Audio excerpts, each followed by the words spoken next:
The title of this story is, Am I the Astronaut for Taking Away a Girl's Phone at a Sleepover? I have a 12-year-old daughter. Our rule is that children below 16 are not allowed to have smartphones. Most of her friends know this, and when they come to our house, they have to turn off their phones, which will be kept in a basket in our room if it's night.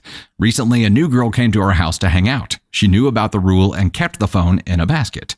The hangout turned into a sleepover, so I took her phone to my room, and I was going to lock it in my safe. She got scared and asked me if we could leave the phone in the basket, but I told her I couldn't because she might sneak into her room and that it will have to be locked in my room. She said she wasn't comfortable and asked what if an emergency happened. I told her if it did, she should come to me. She said she felt uncomfortable and wanted to go home if we were going to lock her phone, which is crazy how kids can't handle any fear or inconvenience. I ended up locking her phone despite her protest and refused to call her parents. I told her to at least try to enjoy the sleepover for a bit, and if she still couldn't survive without a smartphone, I'll call them. When my husband came back, he said I made a girl feel uncomfortable and I should have at least let her keep it in the basket, but I stuck to my decision. The girl ended up having fun, but my husband and oldest daughter are mad at me. My oldest says I took away a girl's only way to communicate and I made her feel unsafe. The girl ended up staying because I wouldn't call her parents and she ended up having fun. But my husband and daughter are mad at me and the girl's parents are also mad at me. Am I the astronaut? The chorus here. We got the chorus here. The girls are, OP has a 12-year-old daughter. So her friend was probably 12 years old as well. If one of our girls stayed somewhere and they took her phone away and wouldn't let her communicate with us at all, isn't that tantamount to kidnapping? Imprisonment? Isn't it? Aren't you keeping someone somewhere against their will at that point? That's not okay. That's not okay at all. And I understand wanting them to have like screen-free time, but you cannot take their only method of communication away from them. You can't.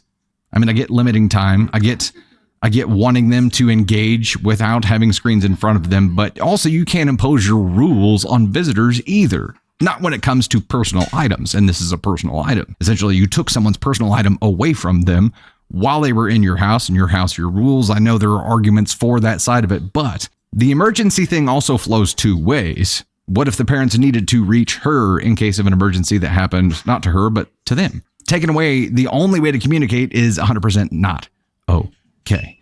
We'll go ahead and red flag this madness. This was the wife. If this had been a dad that had done that, it would be even worse, I would imagine, making a girl feel unsafe, a 12-year-old girl feel unsafe. It's not okay.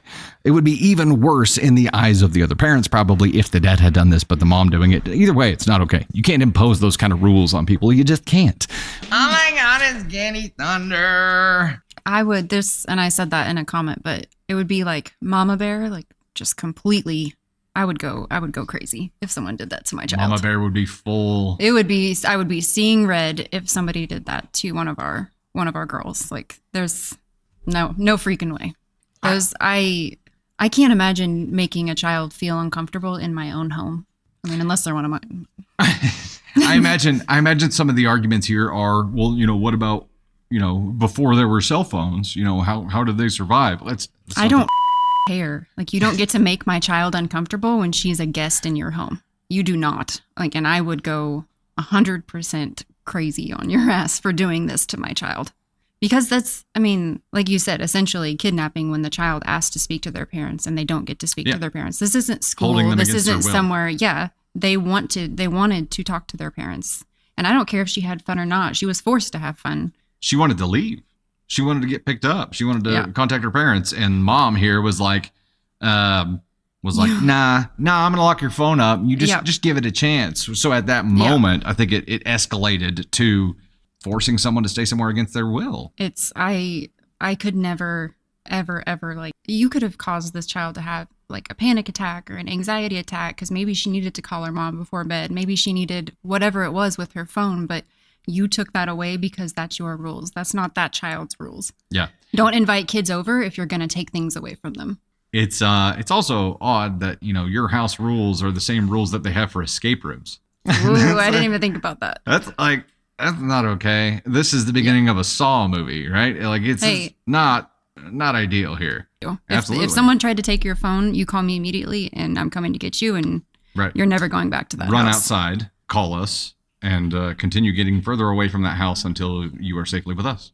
Yep. So they had no way of knowing that anything was wrong because their child had no way of communicating with them. They didn't find out until after the fact when they picked their daughter up that her phone had been taken away and that their daughter had no way to contact them. And that's when they got mad. Right. So it's not like they would just be like, oh, we haven't heard from her. We better check in with the parents to make sure.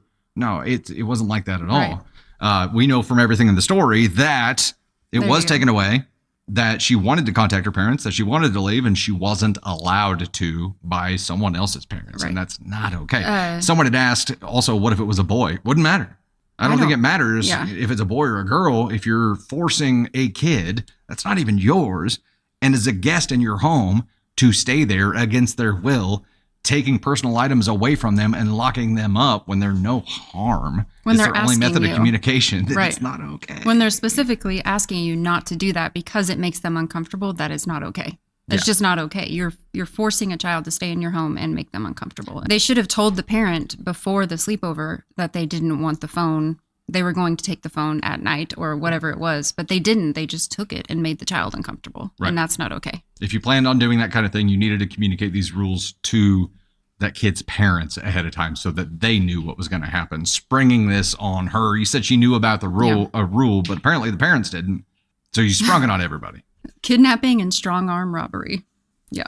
My child would never go there again. Exactly. Thanks for being here. I knew she was part of the chorus that was like, yes, immediately. So I knew she had some strong feelings about this. We didn't talk about Ascon scale placement, but I think we all know where this goes.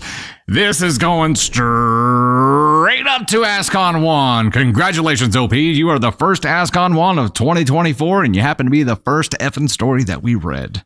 Batting 1,000 so far.